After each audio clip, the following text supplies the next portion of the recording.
ನಿಮ್ಮ ವ್ಯವಹಾರವು ಸೀಸನಲ್ ಆಗಿದ್ದರೆ ವ್ಯಾಪಾರ ಸಾಲವನ್ನು ಆರಿಸಿಕೊಳ್ಳಿ. ಎಲ್ರಿಗೂ ನಮಸ್ಕಾರ. ನಾನು ಆಕಾಶ್ ಶಂಕರ್. ನಿಮ್ಮ ವ್ಯಾಪಾರವು ಋತು ಮಾರುಕಟ್ಟೆಯ ವ್ಯಾಪಾರವಾಗಿದ್ದರೆ ಅಥವಾ ನಿಮಗೆ ಕಡಿಮೆ ಅವಧಿಯ ಸಾಲಗಳು ಅಗತ್ಯವಿದ್ದರೆ ಈ ಸಾಲವನ್ನು ನೀವು ನಿಯಮಿತ ಅವಧಿಗೆ ತೆಗೆದುಕೊಳ್ಳಬೇಕಾಗಿಲ್ಲ. ಇದು ನೀವು ನಿರ್ದಿಷ್ಟ ಕಾಲಾವಧಿಗೆ ಬೇಕಾಗಬಹುದು. ನಿಮ್ಮ ಸ್ಟಾಕ್ ಅನ್ನು ಹೆಚ್ಚಿಸಲು ಅಥವಾ ನಿಮ್ಮ ಸೀಸನ್ ಚೆನ್ನಾಗಿದ್ದರೆ ಸ್ಟಾಕ್ ಅನ್ನು ಹೆಚ್ಚಿಸಬಹುದು, ಇನ್ವೆಂಟರಿ ಹೆಚ್ಚಿಸಲು ಅಥವಾ ಸಪ್ಲೈಯರ್ಗಳಿಗೆ ಮುಂಗಡ ಹಣವನ್ನು ನೀಡಲು ಬಳಸಬಹುದು.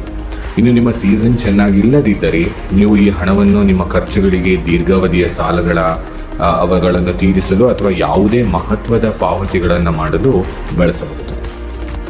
ಈ ವಿಡಿಯೋ ನಿಮಗೆ ಉಪಯುಕ್ತವೆಂದು ಕಂಡುಬಂದರೆ ಲೈಕ್ ಮಾಡಿ ಮತ್ತು ನಿಮಗೆ ಯಾವುದೇ MSME ಸಾಲದ ಪ್ರಶ್ನೆಗಳಿದ್ದರೆ ಕಮೆಂಟ್ ಮಾಡಿ.